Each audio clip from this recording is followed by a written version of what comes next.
going to give you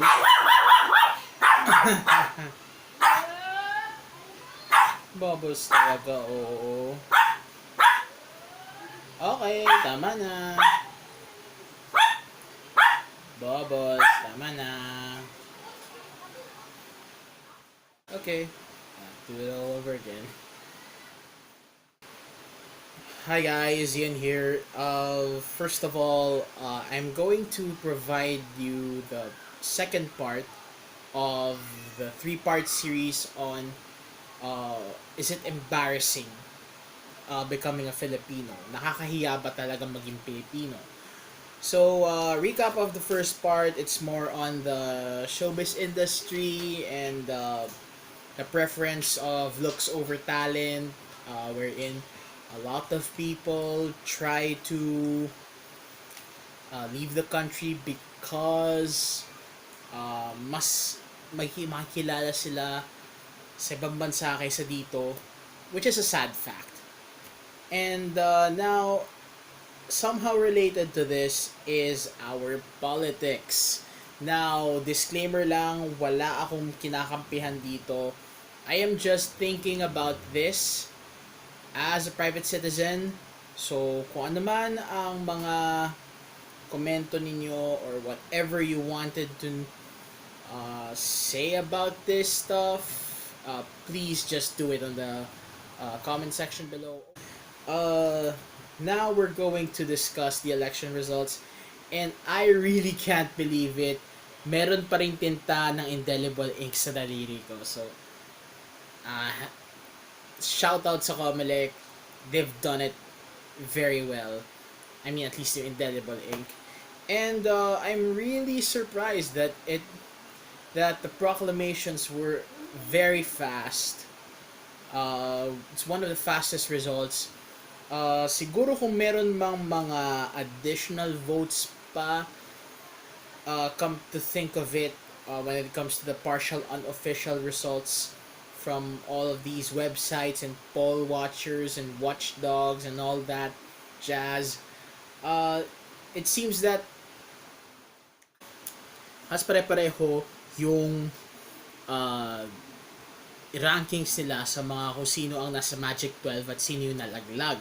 So, one of those who just fell very short of the Magic 12 were the Estrada brothers, the Ejercito Estrada brothers, JV and Jinggoy, and either one of them is on number 13. So talagang it is a bad year for the Estrada dynasty. Ewan ko kung ano masasabi ko sa kanila, pero I'm pretty sure everyone is a bit rejoicing because they're already out in Manila, in San Juan, and even in the Senate. Siguro sa Laguna na rin dahil kay George Estregan. So, yeah. So, ayun. One more thing. I think hindi ko na masasabi to. Pero, yun nga. It's one of the fastest results. Napakagaling nang nangyari. So, yun lang masasabi ko.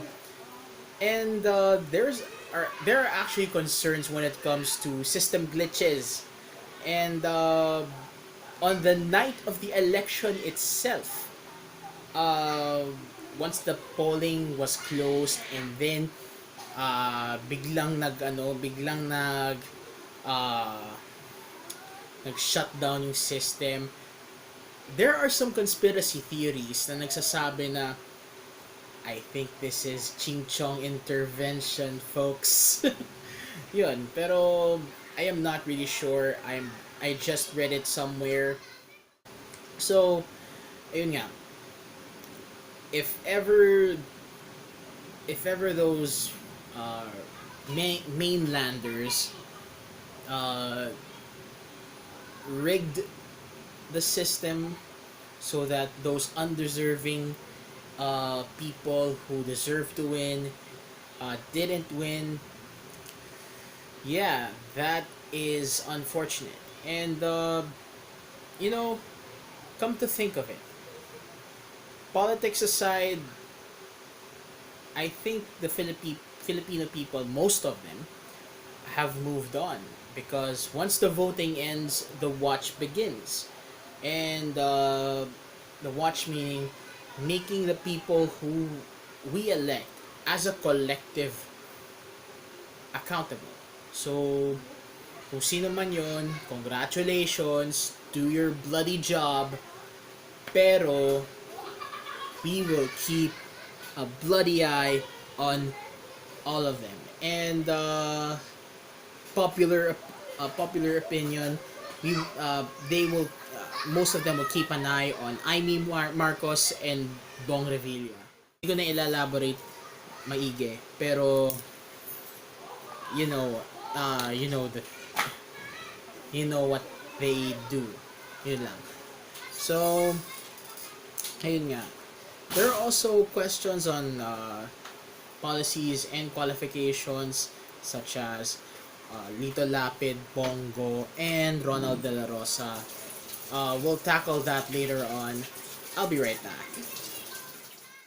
Okay, so we're back and lumipat lang ako ng lugar kasi nga crowded na doon.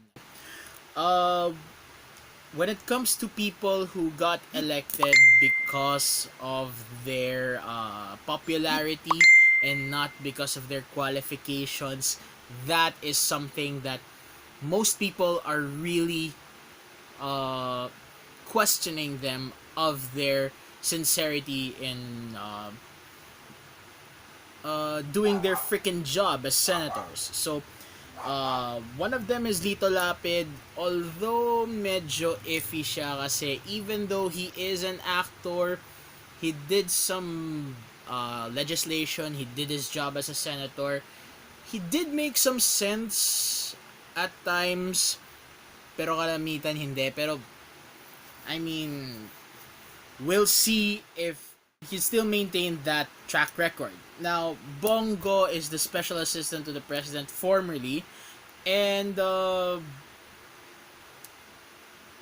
I'm not really sure on how he will do as a senator. So, we'll see about that kasi sobrang hindi ko alam kung ano yung mga credentials niya.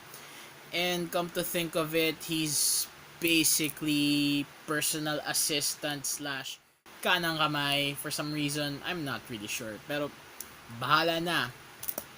And as for Ronald De La Rosa, he is a good police officer. He has been a great cop. As an administrator, hindi ako sure. But given that he has a doctorate degree, a PhD, I think he will survive the Senate. But he should at least do his homework and do his job well. Yun lang masasabi ko about De La Rosa.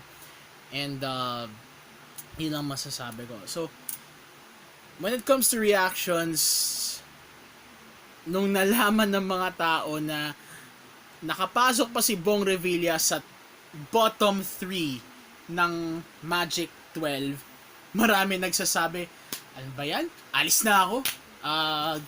Wala nang kwenta tong Pilipinas. Maybe I can pack my bags and get the hell out of here and not come back. Come to think of it, people, it doesn't change the fact na Pilipino ka. Mahal mo ang bansa mo. Kung aalis ka man, hindi dahil ayaw mo nang tumira sa Pilipinas, kundi dahil gusto mong masuportahan ang pamilya mo, gusto mong magkaroon ng magandang opportunity para sa sarili mo at makakapag-uwi ka ng karangalan sa ating bansa. Basically, that's the primary reason you leave the country. And kung tutusin, napaka-foreign or napaka-bago ng gantong thought. So, I'm really not sure why people say things like this, pero what can we do if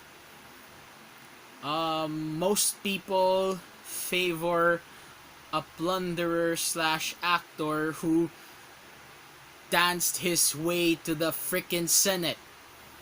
Well, congratulations na lang, pero we'll keep an eye on you. Yun lang ang masasabi namin.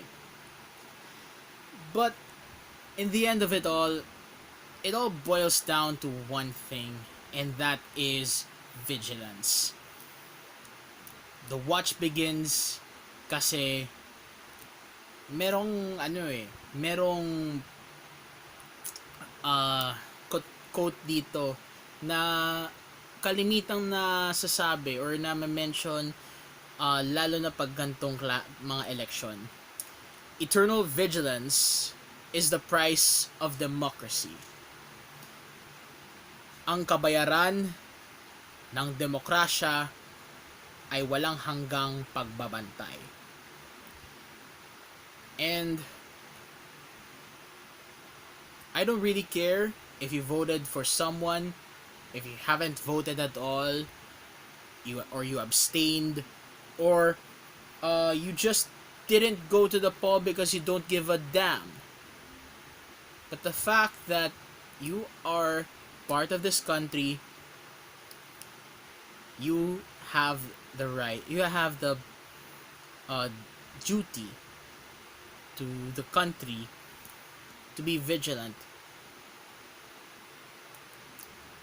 on those who are in office. So, hindi ko sure kung paano ko to ma-condense or what.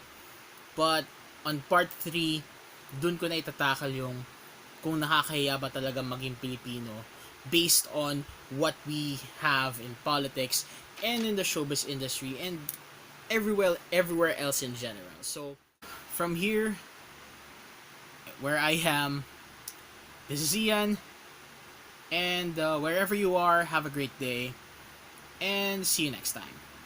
Bye-bye.